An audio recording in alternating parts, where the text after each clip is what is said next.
Ijó ẹ̀rín ayọ̀ ló wà lẹ́nu Lateef Adédìméjì àti ìyàwó rẹ̀ Mobímpé báyìí o. Ó sì nǹkan kan tó ń dùn àwọn méjèèjì nínú, ẹ máa bá wa ká lọ.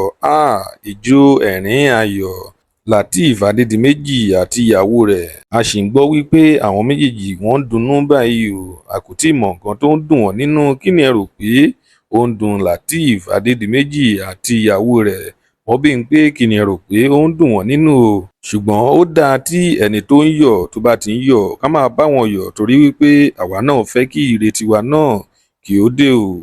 Ìròyìn nípa Lateef Adédìméjì àti ìyàwó rẹ̀ bí wọ́n ṣe ń dunnú òun là mú wá fún yín báyìí. Ẹ máa bá wa ká lọ kẹ́ lè mọ ìdí tí àwọn méjèèjì tí wọ́n fi ń dunnú. Tó bá jẹ́ ìgbà àkọ́kọ́ tí ẹ ń wo fídíò wa nìyí, ẹ jọ̀wọ́ ẹ tẹ subscribe button láti máa rí púpọ̀ lára àwọn fídíò wa wò. Ojú tí ẹ fi ń wò wá kò ní fọ́, etí tí ẹ fi ń gbọ́ wa kò ní di láṣẹ Èdùmàrè. Ọpẹ́ Ọmọ Ajíbóyè lórúkọ tèmi. Ẹ kú dédé wòyí níbikíbi tí a bá ti ń wò wá, nílé lóko lẹ́yìn odi. Ìròyìn tẹ̀ wá lọ́wọ́ lénìí wípé Lateef Adédìméjì àti ìyàwó rẹ̀ Mobímpé ó gbé lọ sí orí ìtàkùn ayélujára wọn Instagram.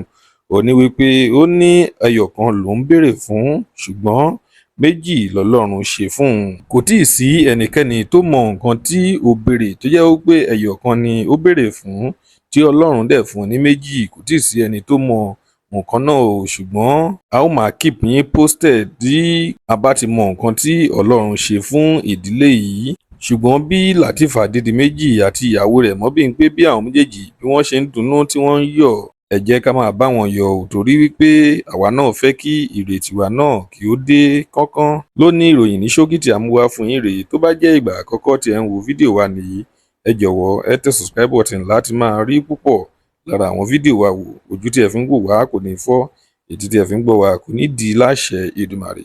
Ọpẹ́ Ọmọ Ajíbóyè lórúkọ tèmi. Ẹ kú dédé ìwò lẹ́ẹ̀kan sí. Ire lójú gbogbo wa ó máa rí. Ó tún dọjọ́ míì, ọjọ́ ire.